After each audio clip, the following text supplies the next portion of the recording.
కాగిచ్చినటువంటి లెక్కలు ఎలా రాస్తారు ఈ ఆంధ్రజ్యోతి ఈనాడులో అంటే కనపడం. ఎందుకంటే కాగ్యల్ని రోజు ఇక్కడ ఇట్లా ముట్టికాయలు వేస్తూ ఉంటుంది కదా చంద్రబాబు నాయుడు గారి ప్రభుత్వాన్ని. అందుకని దాంట్లో ఏదో ఒక పాయింట్ని తీసుకొని ఆంధ్రప్రదేశ్ బ్రహ్మాండంగా ఉందని హెడ్డింగ్లు పెడతారు.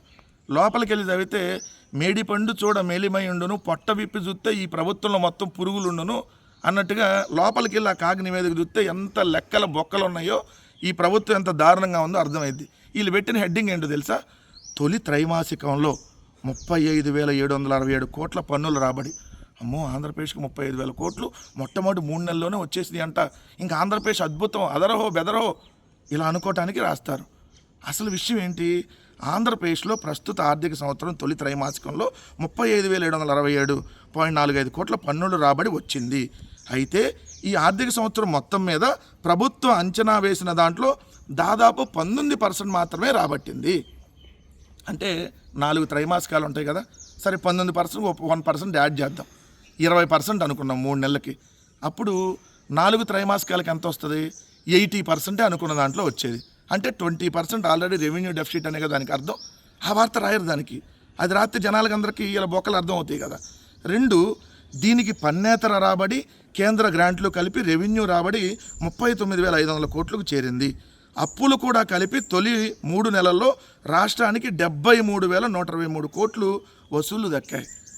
అంటే రాష్ట్రానికి 3 నెలల్లో చేసిన అప్పులు ప్లస్ పన్నుల రాబడి కేంద్ర ప్రభుత్వం నుంచి వచ్చిన అన్నీ కలిపి గ్రాంట్లు కలిపి 73,000 కోట్లు 3 సంవత్సరాల్లో వస్తే మరి ఒక్క పథకం ఎందుకు ఇంప్లిమెంట్ చేయలేదు? 3 నెలల్లో 73,000 కోట్లు ఏం చేశారు?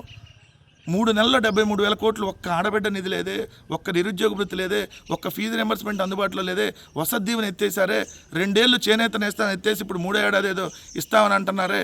ఇలా చూస్తూ ఉంటే ఒక్కట ఏ పథకాన్ని, ఫీజు రింబర్స్మెంట్, వసతి దీవెన, ఆరోగ్యశ్రీ, ఈరోజు ఏది ఇక్కడ లేనటువంటి పరిస్థితే.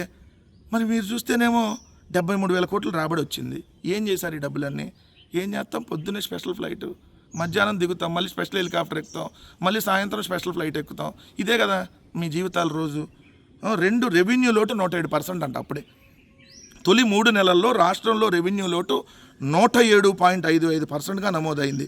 రెవెన్యూ రాబడి కన్నా రెవెన్యూ ఖర్చులు 23,663 కోట్లు అధికం అయ్యాయి. అవకేం చేస్తాయి? ముఖ్యమంత్రి లెగిస్తే చేపల కూర వండటానికి 1 కోటి రూపాయలు ఖర్చు, ఆటో ఎక్కి డ్రామా ఆడటానికి 1 కోటి రూపాయలు ఖర్చు, బడ్డీ కొట్టు బుడ్డాయమ్మ దగ్గరికి వెళ్ళి రసగుల్ల తినడానికి 1 కోటి రూపాయల ఖర్చు, ఏదైతే 7 కొండల ఇంటికి వెళ్ళి గ్యాస్ పొయ్యి మీద హెరిటేజ్ పాలతో కాఫీ పెట్టడానికి 1 కోటి రూపాయలు ఖర్చు. మనం రోజు చేసే పనులేంటి? ఒక్కటన్నా ప్రజలకు ఉపయోగపడి ఉందా? కళ్ళు దాగి కళ్ళు బాగుందన్న చంద్రబాబు, దానికి 1 కోటి రూపాయలు సెట్టింగు. ఈ మరి ఓకేం చేస్తాయి? ముఖ్యమంత్రికి స్పెషల్ ఫ్లైటు, ఉప ముఖ్యమంత్రికి స్పెషల్ ఫ్లైటు, ముఖ్యమంత్రి కొడుకు స్పెషల్ ఫ్లైటు, వీళ్ళకి విదేశీ టూర్లు, లెగిస్తే విదేశాలు. వీళ్ళు రాష్ట్రంలో ఉండటం కంటే విదేశాల్లో ఉండటం ఎక్కువైంది కదా. విదేశాంగ శాఖ మంత్రి తీసుకోండి, లేదా కేంద్ర ప్రభుత్వంలోకి వెళ్ళి. ఈ రాష్ట్రంలో ఎందుకు మీరు? కేంద్ర ప్రభుత్వంలో ఎటు ఉన్నారు కదా మీరు భాగస్వామిగా, వెళ్ళి కేంద్రంలో విదేశాంగ శాఖ మంత్రి తీసుకొని విదేశాలకు తిరిగి రండి. 23,000 కోట్లు అధికంగా 3 నెలల్లోనే ఏదైతే రెవెన్యూ ఖర్చులు అధికమయ్యాయంట. ఈ త్రైమాసికంలో అప్పుల రూపంలో 33,612 కోట్లు సమీకరించారు. త్రైమాసికం అంటే 3 నెలలు.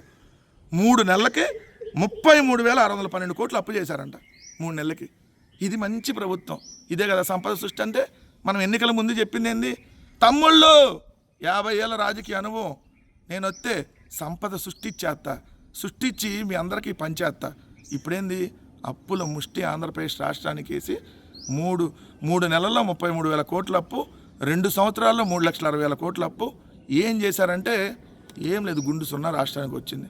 ఇందాకే చూసాం ఈజ్ ఆఫ్ డూయింగ్ బిజినెస్లో 1 నుంచి 8కి వెళ్ళాం, రేపు 8 నుంచి 16కి వెళ్తాం. ఇది ఆంధ్రప్రదేశ్ రాష్ట్రంలో ప్రస్తుతం దారుణమైనటువంటి పరిస్థితుల్లో రాష్ట్రం ఉంది అనడానికి కాగిచ్చినటువంటి నివేదికే దీనికి నిదర్శనం.